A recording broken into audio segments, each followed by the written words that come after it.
Hello everyone, कैसे हैं आप लोग। तो आज हम डिस्कस करेंगे difference between money bill and finance bill. तो अगर देखेंगे हम लोग जो पार्लियामेंट का जो चैप्टर है, जो एम लक्ष्मीकांत की जो बुक है, तो उसमें जो रिलेटेड टू अगर हम लोग legislative procedure of the parliament वहाँ पे जब जाएंगे तो मेनली हम लोग को ordinary bills, money bills, finance bill इसके बारे में डिटेल में लिखा हुआ मिलता है।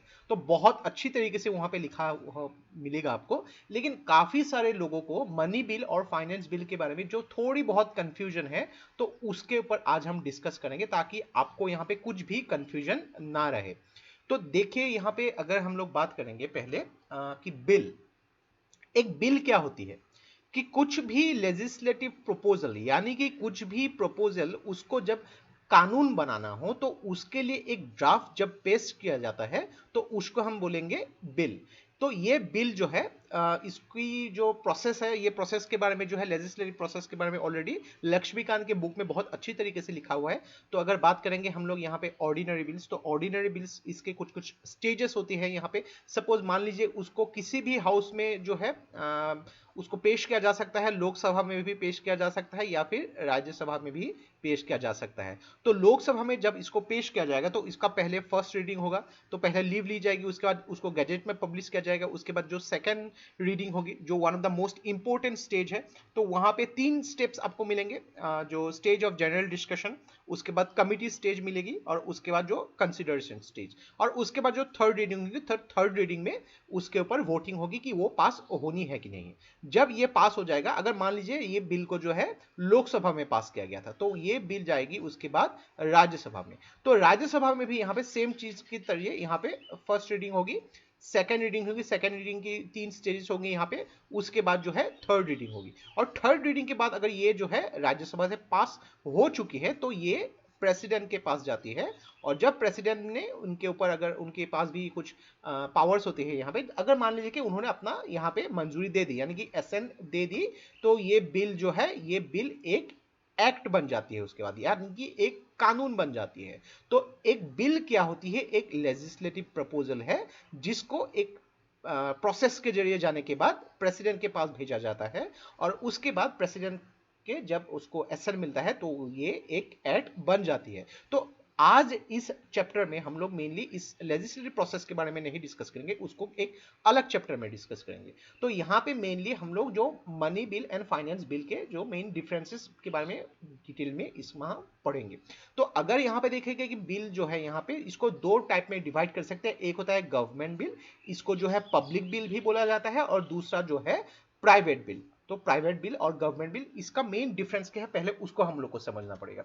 तो देखिए पब्लिक बिल, पब्लिक बिल को जो पार्लियामेंट में यानी कि जो है लोकसभा या फिर राज्यसभा, इसमें एक मिनिस्टर के द्वारा इंट्रोड्यूस किए जाते हैं। और प्राइवेट बिल जो है इसको इंट्रोड्यूस किए जाते हैं एक किसी भी जो मेंबर ऑफ पार्लियामेंट के द्वारा, अदर देन ए मिनिस्टर, यानी कि मिनिस्टर नहीं होनी चाहिए। अगर मिनिस्टर ने उसको प्रेजेंट कर दिया तो वो पब्लिक बिल बन जाएगी। देन पब्लिक बिल में जो है गवर्नमेंट की पॉलिसीज, जो रूलिंग पार्टी होती है उनकी पॉलिसीज जो मेंशन किए जाते हैं। और जो प्राइवेट बिल है वहां पे जो ओपोजिशन पार्टी की जो स्टैंड जो है पब्लिक मैटर के ऊपर, वहां पे उसको पेश किए जाते हैं। तो अगर देखेंगे कि बिकॉज जो लोकसभा में आप मान लीजिए कि वहां पे अगर उस पब्लिक बिल को जो है मेंशन किया गया, उसमें उसको हाईलाइट किया गया, तो उसको ज्यादा चांसेस है अप्रूवल मिलने, क्योंकि ज्यादातर मेजोरिटी होती है लोकसभा में। लेकिन लोक अगर मान लीजिए कि जो प्राइवेट बिल है, प्राइवेट बिल में जो लेस चांस है कि उसको अप्रूवल मिलेगी। जब भी कोई बिल, पब्लिक बिल जब पेश किया जाता है, तो क्या होता है कि वो उसकी अगर रिजेक्शन कर दी गई तो ऐसा माना जाएगा कि एक नो कॉन्फिडेंस मोशन जैसी हालात है वहां पे क्रिएट हो सकती है। तो ऐसे सिचुएशन में जो गवर्नमेंट है, नो कॉन्फिडेंस मोशन मिलने के बाद, ऐसे सिचुएशन में अगर नो कॉन्फिडेंस मोशन के जरिए उसको ऐसा भी हो सकता है कि उस टाइम में वोटिंग होगी, तो इस ऐसे टाइम में अगर वोटिंग में हार गई जो मेन जो काउंसिल ऑफ मिनिस्टर्स जो है यहाँ पे नंबर, तो यहाँ पे क्या हो सकता है कि वो गवर्नमेंट टूट भी सकती है। लेकिन प्राइवेट बिल के सिस्टम में ऐसी कुछ भी इंप्लीकेशन देखने को नहीं मिलता है। जब भी कोई पब्लिक बिल जो है मिनिस्टर पेश करते हैं तो उसके लिए हाउस में 7 डेज की नोटिस की जरूरत है। Very very important point.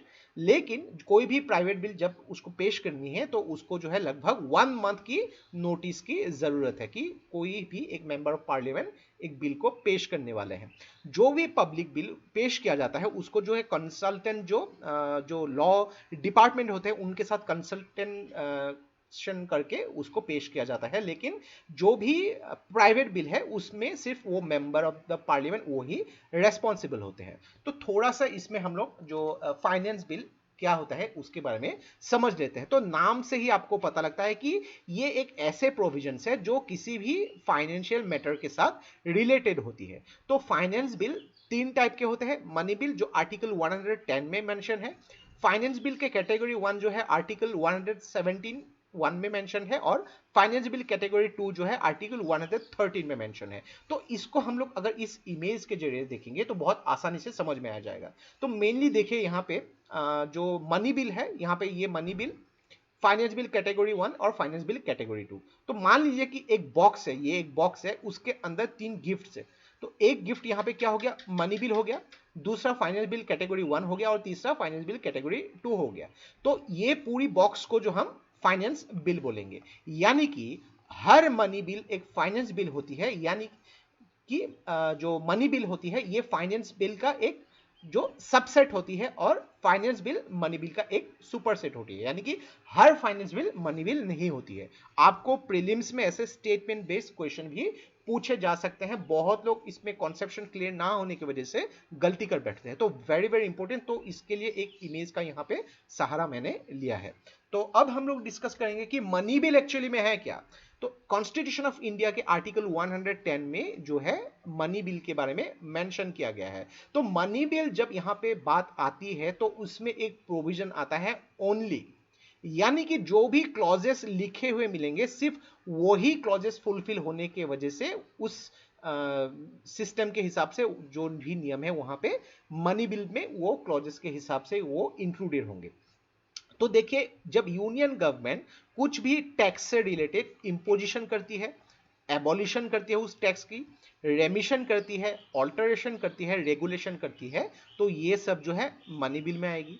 जब यूनियन गवर्नमेंट कोई भी पैसे जो बोरो करती है उसके रेगुलेशन करती है, ऐसे टॉपिक्स जो है मनी बिल में आएगी।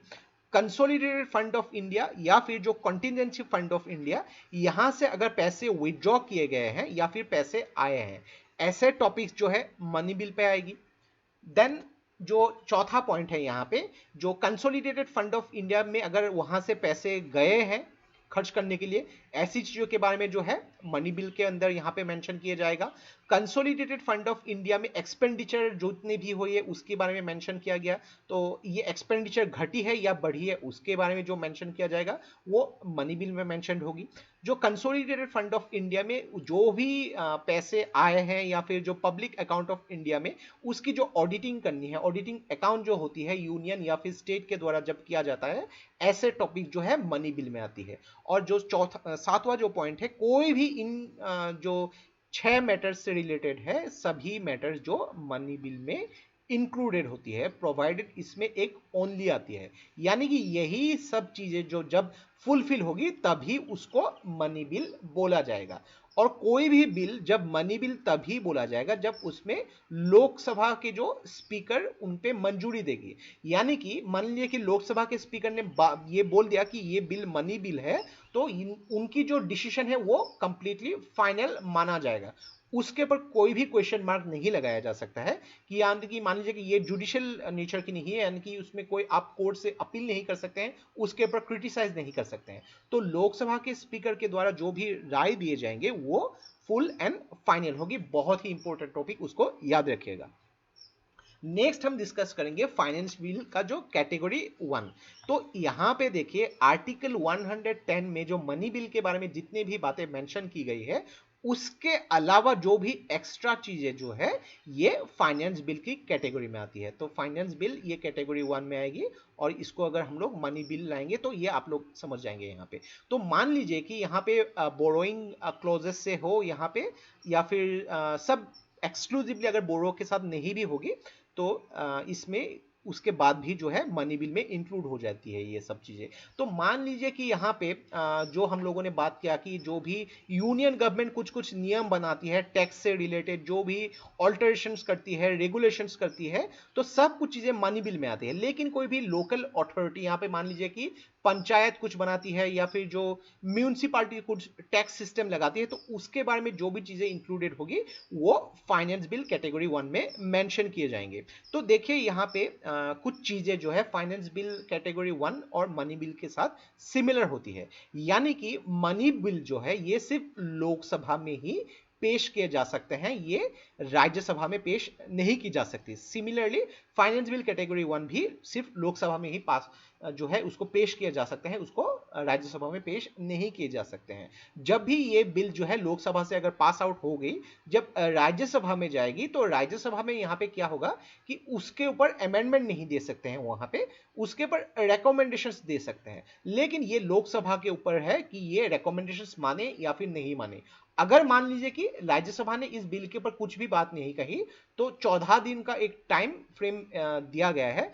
14 दिन तक अगर राज्यसभा से कुछ भी यहाँ पे रिकमेंडेशंस नहीं है, तो ये मान लिया जाएगा कि ये बिल राज्यसभा से अप्रूव्ड हो चुकी है और सीधा वो प्रेसिडेंट की अप्रूवल के लिए, जो प्रेसिडेंट की जो सिग्नेचर चाहिए उनके एसेंट के लिए चली जाएगी।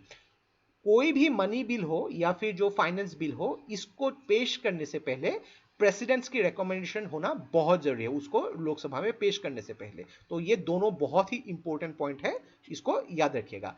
एक चीज देखिए कि प्रेसिडेंट के पास जब भी मनी बिल आती है या फिर फाइनेंस बिल आती है, तो प्रेसिडेंट के पास यहाँ पे क्या होती है कि जो पावर होती है कि उस बिल को में अपना एसेंट दे दे, उस बिल के ऊपर अपना जो है विथहेल्ड कर दे।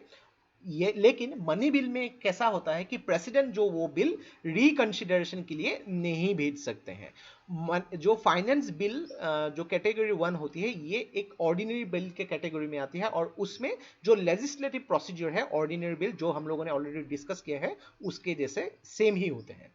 नेक्स्ट अगर हम बात करेंगे फाइनेंस बिल कैटेगरी 2, तो finance bill category 2 article 117(3) of the constitution में मेंशन है। तो मेनली देखिए कि कंसोलिडेटेड फंड ऑफ इंडिया के जो एक्सपेंडिचर है, जो मनी बिल में रह गया था, वो जो है एक्स्ट्रा चीजें जो आएगी ये फाइनेंस बिल कैटेगरी 2 में आएगी। तो ये अगर हम लोग मनी बिल ले लेंगे तो इसके अलावा जो भी चीजें मेंशन की गई है ये फाइनेंस बिल जो कैटेगरी 2 में मेंशन है, जो भी article 110 of the Indian constitution money bill में मेंशन नहीं किए गए हैं। तो फाइनेंस बिल 2 और फाइनेंस बिल 1 में एक मेजर डिफरेंस है कि फाइनेंस बिल 1 सिर्फ लोकसभा में ही उसको पेश किया जा सकता है, लेकिन फाइनेंस बिल 2 जो है लोकसभा और राज्यसभा दोनों में कहीं पे भी उसको यूज किए जा सकते हैं।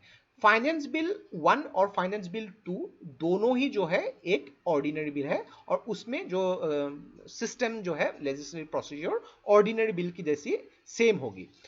फाइनेंस बिल 1 में प्रेसिडेंट की जो रिकमेंडेशन होनी जरूरी होती है, लेकिन फाइनेंस बिल 2 में प्रेसिडेंट्स की रिकमेंडेशन होनी जरूरी नहीं है। तो थोड़ा सा यहाँ पे डिफरेंसेस भी है और सिमिलरिटीज भी है, आप लोगों ने इसको समझ लिया होगा। तो अगर हम लोग मेन डिफरेंसेस को समझेंगे तो ये टॉपिक आपको बहुत आसानी से समझ में आ जाएगा। तो देखिए article 10 of the Indian constitution article 110 of the Indian constitution deal करती है मनी बिल्स के साथ। आर्टिकल 117(1) जो है ये फाइनेंस बिल 1 कैटेगरी 1 के साथ डील करती है। आर्टिकल 117(3) जो है फाइनेंस बिल कैटेगरी 2 के साथ डील करती है। तो आर्टिकल 110 का जो ओनली प्रोविजंस है, ओनली के ऑलरेडी उसके बारे में डिस्कस किया, यानी कि जो 6 क्लॉजेस है उसके अलावा जो भी एक्स्ट्रा क्लॉजेस होंगी वो फाइनेंस बिल में चली आएगी। तो यहाँ पे देखिए जो भी चीजें जो है मनी बिल में जो एक्स्ट्रा चीजें होती है यहाँ पे जो आती है यहाँ पे लेजिस्लेशन प्रोसेस में, तो इसमें ये फाइनेंस बिल कैटेगरी 1 में आती है। और जो एक्सपेंडिचर होती है कंसोलिडेटेड फंड ऑफ इंडिया, जो मनी बिल 110 आर्टिकल में मेंशन नहीं है, वो फाइनेंस बिल कैटेगरी 2 में चली आती है। जो लोकसभा स्पीकर का जो डिसीजन होते हैं ये बहुत इंपॉर्टेंट है, वो डिसाइड करते हैं कि एक बिल फाइनेंस बिल एक मनी बिल है कि नहीं। लेकिन यहाँ पे जो फाइनेंस बिल 1 और फाइनेंस बिल 2 में लोकसभा के स्पीकर की जो सर्टिफिकेशन इंपॉर्टेंट नहीं है। मनी बिल और जो फाइनेंस बिल 1 सिर्फ लोकसभा में ही इंट्रोड्यूस किए जा सकते हैं, राज्यसभा में इंट्रोड्यूस नहीं किए जा सकते हैं। फाइनेंस बिल कैटेगरी 2 जो है ये लोकसभा या फिर राज्यसभा दोनों में ही इंट्रोड्यूस किए जा सकते हैं। प्रेसिडेंट की रिकमेंडेशन होनी बहुत जरूरी है उसको जो प्रेजेंट करने से पहले, बोथ मनी बिल और फाइनेंस बिल 1 कैटेगरी 1। लेकिन फाइनेंस बिल कैटेगरी 2 में प्रेसिडेंट का जो मंजूरी यानी कि उनके रिकमेंडेशन जो है ये नॉट नेसेसरी जरूरी है यहाँ पे। तो एक चीज देखिए कि मनी बिल जो है यहाँ पे इसको राज्यसभा अमेंड या फिर रिजेक्ट नहीं कर सकती है, लेकिन फाइनेंस बिल जो कैटेगरी 1 है और फाइनेंस बिल कैटेगरी 2 है उसको राज्यसभा या फिर लोकसभा में जो रिजेक्ट या फिर अमेंड किए जा सकते हैं। तो एक चीज देखिए कि प्रेसिडेंट जो है यहाँ पे मनी बिल के रिलेटेड जो है यहाँ पे कुछ भी रिकंसिडरेशन के लिए उसको दोबारा नहीं भेजा जा सकता है, लेकिन फाइनेंस बिल के साथ यहाँ पे क्या होती है, प्रेसिडेंट जो है उसको रिकंसिडरेशन के लिए भेज सकते हैं और सेम चीजें जो फाइनेंस बिल कैटेगरी 2 में आती है। और इसके साथ याद रखिएगा कि जो कॉन्स्टिट्यूशनल अमेंडमेंट बिल है उसमें भी एक चीज होती है कि यहाँ पे मेन बहुत सारी इंपॉर्टेंट चीज होती है कॉन्स्टिट्यूशनल अमेंडमेंट बिल। तो अगर हम लोग बात करेंगे जो कॉन्स्टिट्यूशनल अमेंडमेंट बिल उसमें क्या होती है, जॉइंट सिटिंग नहीं होती है, लेकिन जो मनी बिल में भी जॉइंट सिटिंग नहीं होती। तो कॉन्स्टिट्यूशनल अमेंडमेंट बिल और मनी बिल में एक सिमिलरिटीज है कि दोनों में जॉइंट सिटिंग नहीं होती, यानी कि लोकसभा और राज्यसभा के मेंबर्स की जॉइंट सिटिंग नहीं होती। ये चीज याद रखेगा जो कॉन्स्टिट्यूशनल अमेंडमेंट बिल और मनी बिल में सिमिलरिटीज होती है। देन फाइनेंस बिल जो 1 और फाइनेंस बिल कैटेगरी 2 में दोनों में ही जॉइंट सेटिंग हो सकती है। तो थोड़ी थोड़ी ये जो डिफरेंस है थोड़ी कंफ्यूजिंग लगती है, लेकिन अगर आप उसको ध्यान से सुने होंगे इस वीडियो को बहुत आसानी से आपको समझ में आ गया होगा। तो ये था हम लोग का complete analysis regarding the difference between money bill and finance bill. Detail में उसको कोशिश की है उसको एक्सप्लेन करने के लिए। आशा करते हैं इससे आपको बहुत कुछ चीजें सीखने को मिला होगा। और ये वीडियो अगर आप लोग को अच्छा लगा इसको प्लीज लाइक कीजिए, इसको सब्सक्राइब कीजिए, इसको शेयर कर दीजिए, क्योंकि ऐसे वीडियोस बनाने के लिए हम लोग को बहुत ज्यादा मेहनत और रिसर्च की जरूरत होती है और आप लोग का सपोर्ट हम लोग को बहुत ज्यादा इंस्पायर करता है और भी हार्ड वर्क करने के लिए। तो आज के लिए बस इतना ही। देखते रहिए study rise. Take care, thank you and Jai Hind.